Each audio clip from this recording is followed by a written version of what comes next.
بہرحال ایک یہ خواب ہے اور ایک وہ خواب ہے جو وحی الہی ہوتا ہے، اور وہ ہوتے ہیں پیغمبروں کے خواب۔ غیر پیغمبر کا بھی ہو سکتا ہے، وہ بخاری مسلم میں حدیث ہے کہ خواب یا اللہ کی طرف سے ہوگا یا شیطان کی طرف سے یا نفس کی طرف سے، اور یہ بھی حدیث ہے بخاری اور مسلم دونوں میں کہ خواب نبوت کا 46واں حصہ ہے، یعنی غائب کی خبروں کا 46واں حصہ ہے۔ اور صحیح بخاری میں حدیث موجود ہے کہ میری وفات کے بعد اب غائب کی خبروں سے صرف خواب والی جو ڈومین ہے یہ باقی رہ گئی ہے، اور وہ بھی ساتھ فرمایا جو نیک خواب ہیں اللہ تعالیٰ دکھائے گا، مبشرات باقی ہیں اور وہ نیک خواب۔ البتہ بخاری اور مسلم میں جو یہ ہے نا نبوت کا 46واں حصہ ہے، یہ غیر انبیاء کے لیے بھی خواب آ سکتا ہے، لیکن جب نبی کو خواب آتا ہے نا اس میں شیطان کی دخل نہیں ہوتی۔ سورہ الصافات کی آیت نمبر 103 102 103 کے اندر حضرت ابراہیم علیہ السلام کو خواب میں اللہ تعالیٰ نے حکم دیا تھا اپنے بیٹے کی قربانی کا۔ یہ تو بہت بڑا ایک ڈیسیژن تھا نا، ایک بندہ مارنا ہے آپ نے، تو وہ خواب وہی الہی تھا اور وہ ایگزیکیوٹ کرنے پہنچ گئے، وہ تو پھر اللہ تعالیٰ نے اس کے بدلے میں ایک فدیہ نازل فرما دیا۔ تو یہ اس بات کا ثبوت ہے کہ نبی کو جب خواب آئے اس میں شیطان کی دخل نہیں ہوتی۔ ہمارے محبوب صلی اللہ علیہ وآلہ وسلم کو بھی ایک خواب آیا جس میں اللہ تعالیٰ کی زیارت ان کو نصیب ہوئی، جس سے بات سٹارٹ ہوئی تھی۔ وہ خواب صحیح سند کے ساتھ مسند امام احمد میں ہے، جامعہ ترمذی میں ہے۔ امام ترمذی نے اس حدیث کو حسن صحیح کہا۔ اس پہ ترا یہ کہ امام ترمذی نے کہا کہ میرا استاد جو ہے امام بخاری محمد بن اسماعیل سے جب میں نے اس حدیث کے بارے میں پوچھا تو انہوں نے فرمایا یہ حدیث بالکل صحیح ہے، اگرچہ بخاری میں نہیں ہے، لیکن امام بخاری کی تصحیح امام ترمذی نے اپنے استاد کی نقل کر کے اس پہ پکی مور لگا دی۔ اس حدیث کو مسند احمد کی تحکیم کرنے والے شعیب ارنوت رحمۃ اللہ علیہ نے بھی صحیح کہا، ترمذی کی تحکیم کرنے والے شیخ البانی اور شیخ زبیلی زئی نے بھی اس کو صحیح کہا، یعنی امت نے اس کو ایکسیپٹ کیا۔ اور یہ حدیث مشکات کے اندر آپ کو شروع میں مل جائے گی، کتاب المساجد چیپٹر میں، نماز پڑھنے کے مقامات والے چیپٹر میں، کیونکہ اس حوالے سے بھی اس میں ایک ذکر موجود ہے۔ 748 نمبر ہے جی مشکات میں اس کا، اور ترمذی میں ہے 3235۔ اس حدیث کا ویسے ٹیسٹ یہ ہے کہ میں اسے ورڈ بائی ورڈ پڑھوں، اور اس میں ایک دعا بھی ہے، وہ ہم کوشش کریں گے کہ اس کے نیچے ڈسپلے کریں۔ نبی علیہ السلام نے حکم فرمایا کہ میرا یہ خواب سچا ہے، میرے امتیوں تک پہنچاؤ تاکہ وہ یہ دعا یاد کریں۔ یہ اللہ سے بہت بڑی دعا ہے جو نبی علیہ السلام نے اس خواب میں مانگی ہے۔ معاذ ابن جبل کہتے ہیں کہ ایک روز رسول اللہ صلی اللہ علیہ وآلہ وسلم ہمیں نماز فجر پڑھانے کے لیے تشریف نہ لائے، قریب تھا کہ ہم سورج کے طلوع ہونے کا مشاہدہ کر لیتے۔ پھر آپ بہت تیزی سے تشریف لائے، چنانچہ نماز کے لیے اقامت کہی گئی۔ رسول اللہ صلی اللہ علیہ وآلہ وسلم نے اختصار کے ساتھ نماز پڑھائی۔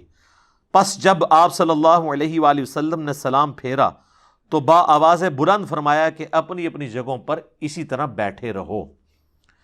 پھر آپ علیہ السلام ہماری طرف متوجہ ہوئے اور فرمایا کہ میں ابھی تمہیں بتاتا ہوں کہ میں تمہیں نماز پڑھانے کے لیے کیوں نہیں آیا۔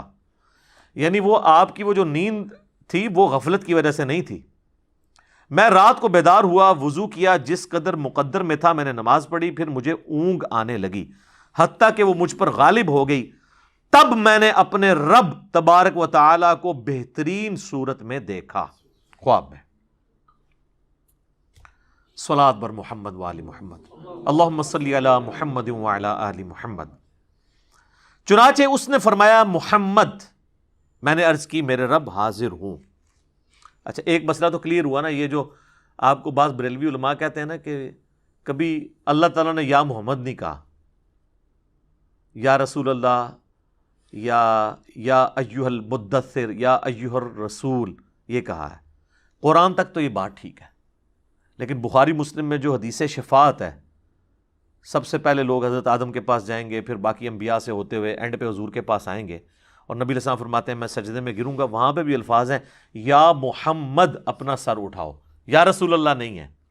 یہ کتنی بڑی انہوں نے جھوٹ مشہور کیا ہوا ہے۔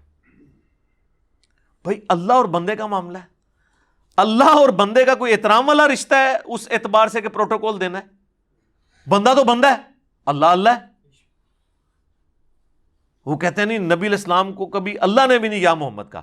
اس حدیث میں بھی، بخاری مسلم میں بھی یا محمد ہے، یہ ترمذی میں بھی۔ میں نے عرض کیا میرے رب میں حاضر ہوں. فرمایا یہ فرشتے کس چیز کے بارے میں بحث و مباحثہ کر رہے ہیں؟ میں نے عرض کیا میں نہیں جانتا.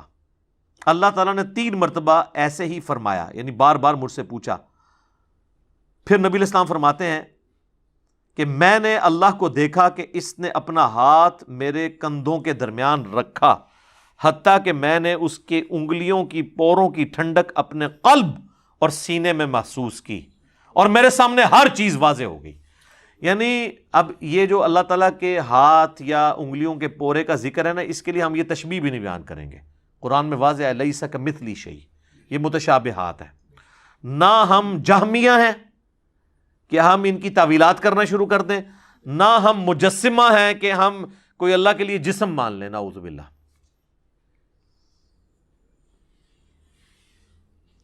اور یعنی اس کی برکت سے پھر ہر چیز کہتے ہیں مجھے واضح ہوگی اور میں نے پہچان لی. پھر میرے رب نے مجھ سے فرمایا محمد، میں نے عرض کی میرے رب میں حاضر ہوں. یہ مقرر فرشتے کس چیز کے بارے میں بحث و مباحثہ کر رہے ہیں؟ میں نے عرض کیا کہ گناہ مٹا دینے والے اعمال کے بارے میں. اللہ نے پوچھا وہ کیا ہیں؟ اب سکھایا اللہ نے خود ہی ہے، لیکن یہ اصل میں تربیت ہو رہی ہے. میں نے عرض کیا باجماعت نماز پڑھنے کے لیے چل کر جانا. یہ آپ نے ذرا مال نوٹ کر رہے ہیں.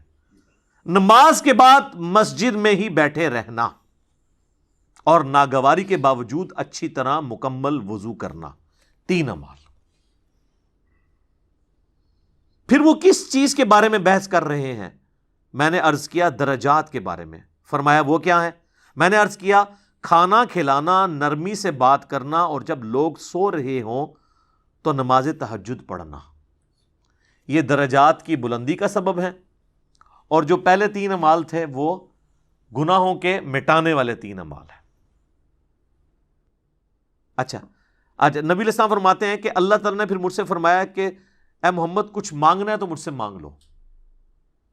اب نبی علیہ السلام نے اسی وقت ایک دعا، وہ اللہ نے ان کو تعلیم کی یا فی البدی زبان پہ آئی خواب کی حالت میں، تو وہ جو باتیں ڈسکس ہو رہی تھی نا، نیک اعمال، گناہوں کو مٹا دینے والے اعمال، درجات کے بلندی والے، تو نبی علیہ السلام کہتے ہیں جب مجھے اللہ نے کہا نا کہ مانگ لے کچھ مجھ سے مانگنا ہے، تو میں نے پھر یہ دعا مانگی.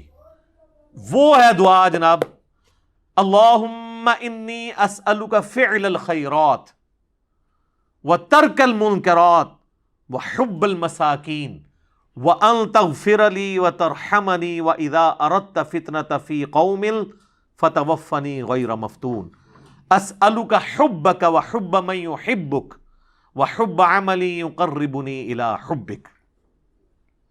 یہ دعا کہتے ہیں میں نے جب مانگی، اس کا ترجمہ میں بعد میں بتاتا ہوں، تو رسول اللہ فرماتے ہیں صلی اللہ علیہ وآلہ وسلم میرا یہ خواب حق ہے، اسے یاد کر لو اور اسے دوسروں تک پہنچاؤ. امام ترمذی فرماتے ہیں حدیث حسن صحیح ہے، اور میں نے محمد بن اسماعیل بخاری سے اس حدیث کے متعلق پوچھا تو انہوں نے فرمایا یہ حدیث صحیح ہے. اب یہ ہے اصل میں وہ دعا جو آپ کو یاد کرنی چاہیے. اللہ کا شکر ہے میں نے تو 1994 میں یاد کی تھی، جب مجھے پہلی دفعہ یہ پتہ چلی، جب میں FSC میں پڑھتا تھا. تو نماز کے تشہد میں اسے پڑھیں اس دعا کو، کیونکہ بخاری مسلم میں حدیث ہے جب درود شریف پڑھ چکو تشہد میں، اس کے بعد جو چاہو اپنے رب سے مانگو. تو آپ یہ مانگیں کہ اللہم انی اسألک فعل الخیرات، اے اللہ میں تجھ سے سوال کرتا ہوں ہر طرح کے نیک کام کرنے کا، وترک المنکرات، اور ہر برے کام کو چھوڑ دینے کا، وحب المساکین، اور مسکینوں سے محبت کرنے کا. وہی باتیں جو وہ ڈسکشن ہو رہی تھی. وَأَن تَغْفِرَ لِي وَتَرْحَمَنِي، اور یہ کہ تو مجھے بخش دے اور مجھ پر رحم فرما. وَإِذَا أَرَدْتَ فِتْنَةَ فِي قَوْمٍ فَتَوَفَّنِي غَيْرَ مَفْتُونٍ، اور جب تو ارادہ کرے کسی قوم کو آزمائش میں ڈالنے کا تو اے اللہ مجھے اس آزمائش سے بچا کے رکھنا. اسألک حبک، اے اللہ میں تجھ سے تیری محبت کا سوال کرتا ہوں. وحب من یحبک، اور ہر اس شخصیت کی محبت کا سوال کرتا ہوں جس سے تو محبت کرتا ہے. وحب عملی یقربنی الی حبک، اور ہر اس نیک عمل کی محبت میں تجھ سے مانگتا ہوں جو مجھے تیرا قرب عطا کر دے. یہ اسی کی فارم ہے جو ابو داؤد میں اور نسائی میں حدیث ہے نا، معاذ ابن جبل سے حضور نے کہا تھا معاذ میں تجھے محبوب رکھتا ہوں، میں تجھے وصیت کرتا ہوں کہ ہر نماز کے بعد کبھی ترک نہ کرنا، ربی اعنی علی ذکرک و شکرک و حسن عبادتک۔ اور نسائی میں الفاظ ہیں اللہم اعنی علی ذکرک و شکرک و حسن عبادتک، اے اللہ میری مدد فرما ذکر کرنے پر، شکر ادا کرنے پر، اور اچھے طریقے سے عبادت کرنے کے اوپر، اے اللہ تو میری مدد فرما۔ تو یہ جناب خواب تھا، یہ ہے اصل خواب جو اللہ تبارک و تعالیٰ نے ہمارے محبوب صلی اللہ علیہ وآلہ وسلم کو دکھایا۔ اس کائنات میں ایک ہی ہستی ہے جسے خواب میں زیارت ہوئی، وہ ہمارے محبوب صلی اللہ علیہ وآلہ وسلم ہے۔ انشاءاللہ جنت میں جا کے ہم سب زیارت کریں گے۔ دنیا میں کسی اور کے بارے میں کلیم کرنا میں سمجھتا ہوں نبی اسلام کی شان میں بھی گستاخی ہے اور قرآن و سنت کی تعلیمات کا مذاق اڑانا ہے۔ تو ہم تو میرے بھائی صرف آپ کو سمجھا سکتے ہیں کیا کہ مرنے سے پہلے اے مسلمان کر لے اس پہ غور، کتابوں کا خدا اور ہے، بابوں کا خدا اور۔